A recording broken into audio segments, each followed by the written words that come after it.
جو فورس جو گشت وغیرہ کر رہی ہوتی ہے ان کو یہ پتہ چلا تو وہ جا کے اس سے ملے. اس نوجوان کے پاس چونکہ سارے ڈاکومنٹس پورے تھے اس لیے اس کو کوئی پریشانی نہیں تھی. اس کو یہ پتہ ہی نہیں تھا کہ میں اتنا بڑا مجرم بن چکا ہوں کہ یہ 3-4 ملکوں کی پولیس جو ہے وہ میرے پیچھے ہے. انہوں نے جا کے اس کو پوچھا, اس نے اپنے سارے کاغذ دیے. کاغذ دینے کے بعد انہوں نے کہا ٹھیک ہے کوئی مسئلہ نہیں ہے, جو باقی بندے تھے وہ اس نے آنے سے پہلے ہی اتار دیے. تو اس نے کہا جی میں ویسے یہاں پہ تھوڑی دیر کے لیے رک گیا ہوں, میں آگے جا رہا ہوں. اسی دوران انہوں نے پیچھے اپنے وائلرس کر دی, اور جب وائلرس کی تو پتہ چلا کہ یہ تو بہت بڑا مجرم ہے جو کہ جرمنی کو مطلوب ہے. اس کے بعد وہ کہتا ہے کہ تھوڑی دیر کے بعد وہاں پر پولیس جو ہے وہ اکٹھی ہوگی, بہت ساری گاڑیاں آ گئیں اور مجھے سمجھ نہیں لگی میرے ساتھ کیا ہو رہا ہے. اور اس کے بعد وہ مجھے پولیس اسٹیشن, اور پولیس اسٹیشن سے پھر انہوں نے وہاں جا کے مجھے بتایا کہ جناب آپ تو جرمنی کو مطلوب ہیں, اور میری ساری تصویریں انہوں نے دکھائیں اور ان لوگوں کی تصویریں دکھائیں جن لوگوں کو میں ڈنکیاں لگواتا رہا تھا. اس کے بعد جرمنی کی پولیس اسپین آئی اور اسپین سے اس شخص کو لے گئی. اچھا, اس شخص کو جب لے گئی تو اس بندے کے خلاف تقریباً کوئی 180 85 86 گواہ تھے اس کے, جو پہچانتے تھے اس بندے کو کہ یہی وہ بندہ ہے جو کہ جرمنی کے ساتھ ساتھ جو سرحدیں مختلف ملکوں کی لگتی ان سے جرمنی میں مختلف ایریاز سے بندوں کو انٹر کرتا تھا. اس نوجوان کا کیس چلنا شروع ہوا, اور کیس چلنے کے دوران اس کو ہٹلر کی جو سب سے پرانی بنی ہوئی جیل ہے اس میں اس کو قید کر دیا گیا. جب اس کو قید کیا گیا تو یہ مجھے بتا رہا تھا کہ اس کو جب قید کیا گیا تو اس میکسیمم جو کمرہ تھا وہ 3.5 سے 4 فٹ چوڑا تھا اور 6 فٹ لمبا تھا, اور اس میں کوئی کھڑکی کوئی روشن دان نہیں تھی, اور پیچھے گتا لگا کے 1 فٹ پیچھے کی جگہ میں صرف واش روم انہوں نے بنا کے دیا ہوا تھا, اور دن میں 1 ٹائم کھانا کھانے کو دیتے تھے. یہ کہتا ہے کہ میری اتنی بری حالت ہوگی کہ میں نے کئی مرتبہ یہ کوشش کی کہ کسی طریقے سے میں خودکشی کر لوں, میں مر جاؤں.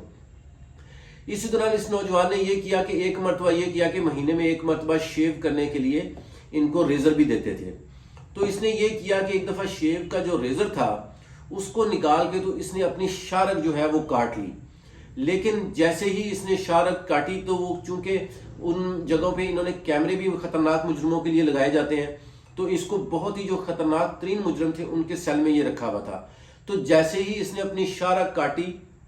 انہوں نے فوری طور پر اس کو ریکور کیا اور جیل کے ہاسپٹل میں اس کو لے گئے, اور اس کو پھر کچھ مہینے وہاں پہ ہاسپٹل میں رکھنے کے بعد, کوئی مہینے تو نہیں خیر کچھ دن اس کو ہاسپٹل میں رکھا, اور رکھنے کے بعد جیل کے دوبارہ اس کو دوسرے سیل میں شفٹ کیا. دوسرے سیل میں بھی یہ کہتا ہے کہ میری زندگی اتنی اجیرن ہوگی کہ میں نے پھر وہی کام کیا. اب انہوں نے ریزر جو ہے وہ میرا چینج کر دیا اور پلاسٹک کا ریزر دیا, لیکن میں نے اس میں سے بھی نکال کے اپنے ہاتھ کی نس کاٹی جو کہ ہمارے ہاں نارملی کلائی پہ ہوتی ہے, کہ کسی طرح میری موت واقع ہو جائے. کیونکہ وہ کہتا ہے کہ میں اپنی زندگی سے اتنا تنگ آ گیا تھا کہ 3 فٹ 3.5 فٹ اور 6 فٹ کے کمرے میں اندھیرے میں رہنا مجھے یہی تھا کہ اب میں زندگی میں کبھی جو ہے وہ کسی بہن بھائی رشتہ دار کو نہیں دیکھ سکوں گا, اور نہ ہی مجھے کسی اور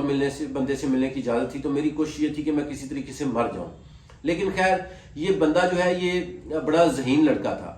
جب اس کو کسی صورت میں بھی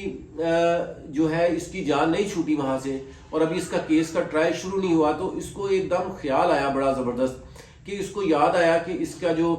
گردہ ہے اس میں پتھریاں ہیں, اور یہ کافی عرصہ پہلے اس نے چیک کروایا تھا تو اس کو بس پتھریاں تھی. یہ کہتا ہے میں نے یہ کیا کہ جب ایک دن جب انہوں نے مجھے نکالا تھوڑی دیر کے لیے باہر نکالا میڈیکل کے لیے چیک کرنے کے لیے, تو میں وہاں بے ہوش ہو گیا. جب بے ہوش ہو گیا اور میں نے چیخنا چلانا شروع کر دیا, جیسے مجھے ہوش میں لائے تو میں نے چیخنا چلانا شروع کر دیا کہ میرے پیٹ میں بڑی درد ہو رہی ہے, پیٹ میں بڑی درد ہو رہی ہے. تو انہوں نے ڈاکٹر کو بلایا, ڈاکٹر نے مجھے ہاسپٹل ایڈمٹ کیا. انہوں نے میرا جب الٹرا ساؤنڈ کیا تو الٹرا ساؤنڈ میں میری پتھریاں آ گئیں.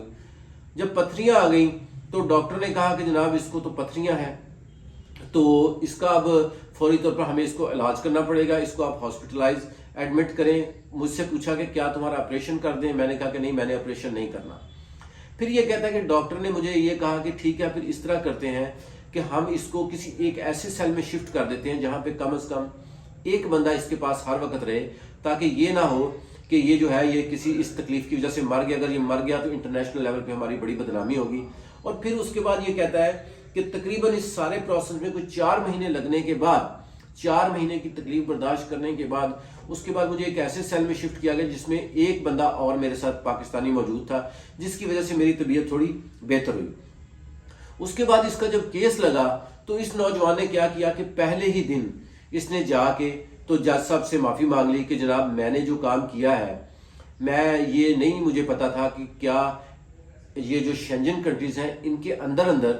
اگر کسی کو آپ بارڈر کراس کرتے ہیں تو یہ ایک غیر قانونی کام ہے، کیونکہ میرے نالج میں یہی تھا، کیونکہ میری عمر 25-26 سال ہے، میں کو بہت زیادہ تجربہ کار نہیں ہوں، تو میری اطلاع یہی تھی کہ جب آپ شنجن میں انٹری ہو جاتے ہیں تو شنجن میں ایک کنٹری سے دوسرے کنٹری میں جانا کسی قسم کا کوئی جو ہے وہ غیر قانونی کام نہیں ہے، اس لیے میں نے یہ کام کیا کیونکہ میرے علم میں نہیں تھا۔ وہ کہتا ہے کہ جج صاحب نے مجھے اس بات کا بہت زیادہ جو ہے مجھے اپریشیٹ کیا، اور انہوں نے کہا کہ تم نے ہمارے 2 سال بچا دیے ہیں، کیونکہ پہلے ہم 1.5 سال سے تمہارے پیچھے ہماری پولیس لگی ہوئی تھی، ابھی اس چیز کو پروف کرتے کرتے ہمیں 2 سال اور لگ جانے تھے کہ یہ جو 186 بندے ہیں ان سے تم نے ہی پیسے لیے ہیں، لہٰذا میں تمہارا کیس جو ہے وہ ختم کر دیتا ہوں، تمہاری معافی قبول کر لیتا ہوں، ٹھیک ہے، لیکن تم مجھے یہ بتاؤ کہ جو اتنا پیسہ تم نے جو ہے یہ کمایا یہاں پہ، وہ کہتا ہے کہ ان کے پاس اس چیز کا بھی ریکارڈ تھا کہ میں نے کس سے کتنے پیسے لیے، کیونکہ کچھ پیسے میں نے بینک کے ذریعے لیے ہوئے تھے اور پاکستان بھی ٹرانسفر کیے ہوئے تھے، تو انہوں نے کہا کہ اس چیز کا تم مجھے ثبوت دو کہ تمہارے پاس جو پیسہ تھا وہ کہاں ہے، کہ کیونکہ تم نے ملین آف جو یورو ہے وہ کمایا ہے یہاں پہ 2 سال میں، ایک دن میں تم 30 ہزار 40 ہزار یورو کماتے رہے ہو۔ وہ کہتا ہے کہ اس بات کے اوپر میں نے لائر کیا، لائر کو میں نے 30 ہزار یورو فیس دی، اور 2 مہینے لائر نے 2.5 مہینے لگا کے یہ پروو کیا کہ میرے پاس پاکستان جو میں نے پیسے بھیج دیے تھے جو بھیج دیے، میرے پاس یہاں یورپ میں کسی قسم کا کوئی پیسہ نہیں ہے۔ یہ جو ٹوٹل 210 دن یہ بندہ جیل میں رہا ہے، اس کے بعد اس کی رہائی ہوئی، اور رہائی کے بعد جرمنی نے اس کو اجازت دی کہ ٹھیک ہے اب تم اپنے ملک جا سکتے ہو، اور پھر یہ جرمنی سے ہوتا ہوا تو یہ پاکستان واپس آیا، اور میری اس سے پلین میں ملاقات ہوئی۔ یہ ساری سٹوری میں نے اس لیے بتائی ہے کہ جیل میں جو اس نے 210 دن گزارے ہیں، اور جو اس نے خودکشی کرنے کی کوشش کی ہے، یا جس طرح ڈارک روم میں 3 فٹ بائی 6 فٹ کے روم میں اس کو رکھا گیا ہے، یہ نوجوان مجھے بتاتا ہے کہ یہ پاکستانی بچوں کو جو ڈنکی لگاتے ہیں ان کو بتائیں کہ خدا کے لیے ڈنکی نہ لگائیں، کیونکہ ڈنکی کے نتیجے میں جب آپ پکڑے جاتے ہیں تو خاص طور پر جو جرمنی کا جو کنٹریز ہے اس کی جو جیلیں ہیں وہ اتنی سخت ہیں، یا رشیا